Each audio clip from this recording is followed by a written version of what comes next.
Hello, everyone. Welcome to the All Day Football Show. I'm your host, Jackson Kellogg, as always, and today we're doing game picks, but for Wild Card Weekend. The regular season is now over. We are into playoff time.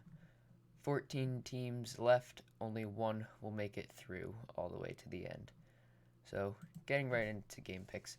Last week I went 13-3 to close out the season, putting my regular season record to 163, 92, and 1.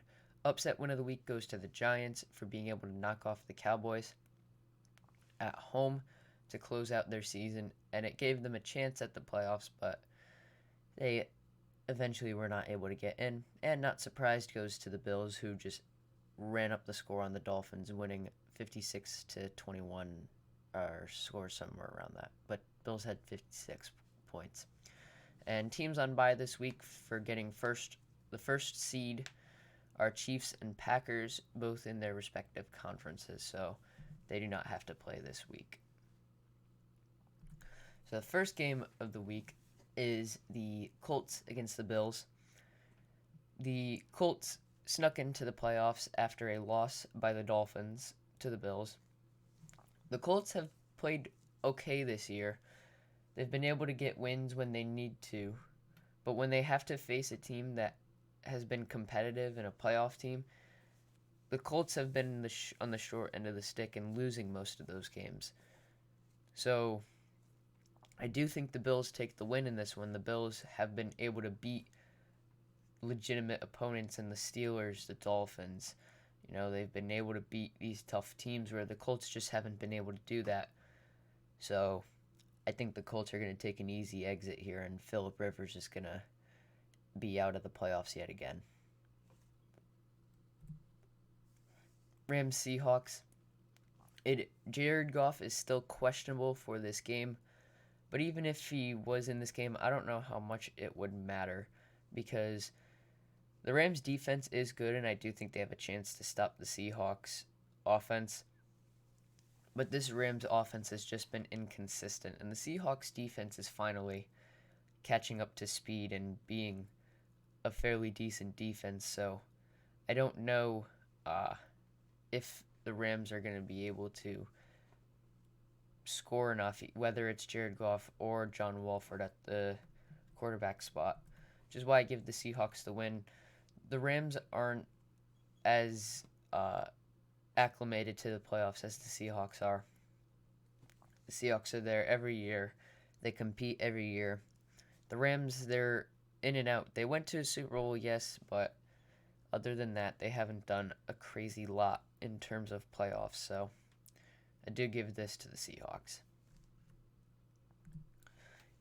8 o'clock tonight, Washington at home against the Tampa Bay Buccaneers. Washington winning the NFC least with a win over the Eagles on Sunday night last week. And the Buccaneers are finally catching up to speed with their offense. They're finally being able to score points, throwing the deep ball, and being consistent. But now, their defense is a little bit of a worry, not so much against Washington, but in general.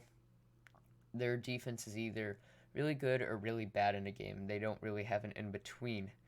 So in this game, with a very good Washington defense, though, I don't know how Brady and his plethora of talent are going to work, because Chase Young and the rest of those D linemen, they're going to get after Brady. So it's going to be a matter of time of how much they're going to get to Brady, how much pressure they're going to put on him, and what it's going to be able to do for the Buccaneers. I do think the Buccaneers take the win because they're just that much better of a team. Washington shouldn't be in the playoffs, and if they win, I already will say that would just be upset of the week, because Washington shouldn't really be in the playoffs, but they are. So we'll see how far they can stay in it. Getting into the Sunday games, Tennessee Titans are at home against the Baltimore Ravens.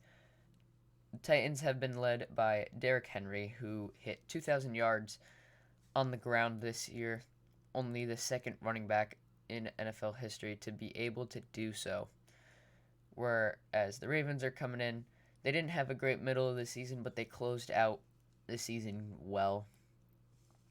Their they started to get better after Lamar Jackson took that crap during the Browns game. So with Lamar and the offense finally hitting stride, the defensive players are starting to come back. I do think it's going to be a very good game. I think it's going to be the most competitive of the 6 games this week. But for that reason, I give the Ravens the win. As much as the Titans are talented, they're one dimensional. They're run the ball, play action, pass deep. And if the Ravens are able to stop that, the Titans aren't going anywhere on offense, which would give Lamar Jackson all the time he needs to do what he has to do and score points. And the Titans' defense hasn't been anything special this year. That pass rush has been non existent and the secondary has been weak, which is going to give Lamar Jackson a chance to both scramble out of the pocket when he needs to and have time, as well as chuck the ball deep when he needs to. So I do give the Ravens the win in this one. At 4 o'clock Sunday, Saints Bears. The Saints locking up the number 2 seed with the Bears sneaking in as the number 7 due to a Cardinals loss the last few weeks, and the Bears somehow winning a few games to end the season, except their last week where they lost to the Packers. The Saints are my Super Bowl pick. I think they're the most dominant team in the NFC right now, and I think the Bears might get stomped here. So I give the Saints the win for the fact that if the Saints can stay healthy, then the Bears are going to have a tough time being able to keep up with the Saints, because the Saints will just run up the score on the Bears. And it's not much of an effect because the Bears defense is bad. They have good talent in Khalil Mack, Eddie Jackson. So it's not that there's nobody there.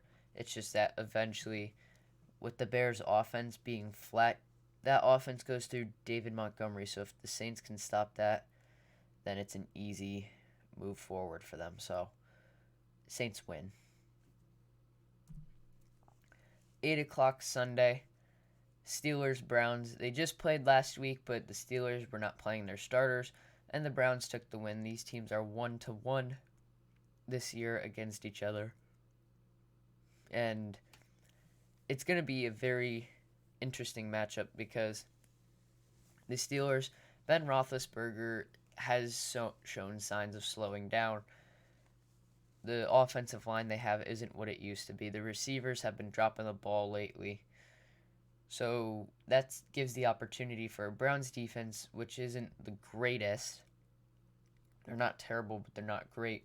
It gives them a chance to be able to hold themselves up as long as the offense can do its job and go down and get points. This game is going to be a very defensive game with both pass rushers trying to get after the quarterback. Between TJ Watt, Cam Hayward trying to get after Baker, Myles Garrett, Sheldon Richardson trying to get after Ben Roethlisberger. I give the win to the Browns for the fact that the Browns offense it's not very easy to stop. If all the players are on their game, then there's a lot of variables that they have to take out, because between Nick Chubb, Kareem Hunt, they just go back and forth with pounding the rock. Baker Mayfield, when he goes play action out of the pocket, finds his open receivers, gets it to them, and then his receivers make the plays that he needs them to. The Steelers offense can't do that. So as talented as the Steelers defense is, though they have looked shaky the last few weeks, I don't know if they're going to be able to hold up against the Browns. So Browns take a win in their first playoff appearance in over a decade. Anyways, guys, thank you so much for watching. If you enjoyed, be sure to leave a like and subscribe. It would be greatly appreciated. Hope you all have a great wildcard weekend. I certainly can't wait to watch all these games. Have a great rest of the playoffs as well. And for all those Patriots fans, let's hope that the Patriots make the right decisions next year so that they can be back in the playoffs.